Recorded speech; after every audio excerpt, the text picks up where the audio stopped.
Šodienas lielākie cenu kritumi SS portālā. 5 auto un 5 nekustamie īpašumi ar visstraujāk kritušajām cenām. Vonjan V50, 2016. gads, mīnus 53%. Audi A4, 2004. gads, mīnus 51%. Mercedes A160, 2010. gads, mīnus 49%. Suzuki Katana A-Hybrid 50, 2004. gads, mīnus 46%.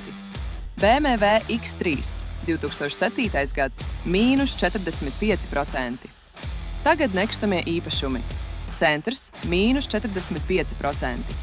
Valmiera, mīnus 41%. Ludza, mīnus 40%. Ķegums, mīnus 40%. Centrs, mīnus 37%. Vairāk cenu kritumu katru dienu. Cenu mednieks, saite profilā.